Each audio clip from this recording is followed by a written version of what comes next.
2 PM, 5:41 PM. So, ito, tip ko lang para sa inyo. Para gumanda yung katawan mo, mga fitness. So, may nagtanong sa akin. So, coach, ba't di gumaganda yung aking katawan? So, nag-home workout ako.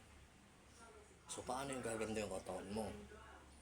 So, hindi ka nakakaya ng mga solid na protein. So, piliin mo yung mga solid ng protein. Yung matataas ang protein. Tapos, maging consistent ka. Tapos, huwag magpuyat, syempre. Matulog ng 7 to 8 hours. At, iwasan yung mga mamantikang pagkain. So, disiplinahin mo yung sarili mo. Tapos, i-track mo yung pagkain mo or calories.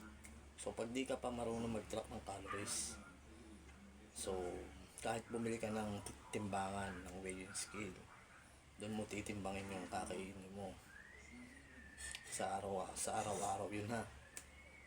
Halimbawa, 1,700 calories ako. Ang goal ko is magkaroon ng maintain body or anuman, or magka-shape. So, or magka-cut ng body. So, nasa calories deficit ako. So, magbabawas ako din ng 200 to 300 calories. So, ilan na lang yun? So, magiging 1/4 na lang yung 1/4 yung calories per day ko. So, dapat din sa 1/4 na yun, mahit mo yung 1,400 calories. So, calc dep kung tawagin. So, ilan naman yung protein intake ko? So, pagdating naman sa protein intake, so yung weight mo, yung timbang mo, depend yun sa body weight mo, yung weight. So, halimbawa 50 kg ako, so times 2.2, yan. So, ilan yung lalabas yung aking calories? So, example, nasa 1.5. So, nasa ilan yung protein intake ko? Nasa 100. Then, yan. So, kung ilan yung protein intake mo, dapat yun yung mahit mo. So, pagdating naman sa carbs, ganun din. So, sa carbs, hahatiin mo lang siya. Yan. So, ilan dapat yung carbs na kakainin ko? Halimbawa, yung carbs na kakainin ko is nasa 100. Then, so, bibili ako ng kamote. So, 100 grams ng kamote. So, yung 100 grams ng kamote yun. So, meron ka ng 100 grams na kamote. So, 10 grams na lang. So, 110 yung carbohydrates mo.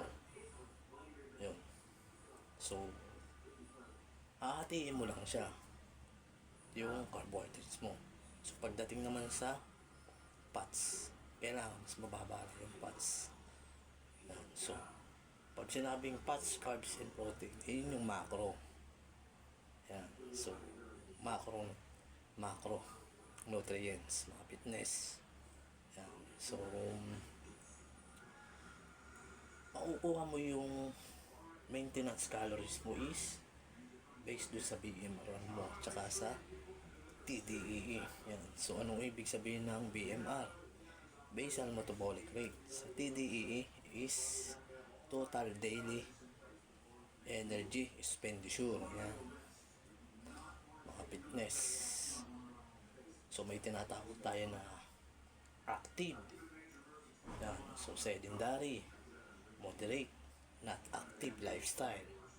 Ayun yung mga workout na tinatawag, mga fitness. So, yun lang. Nagbigay ako ng tip para sa inyo. So, stay fit and healthy.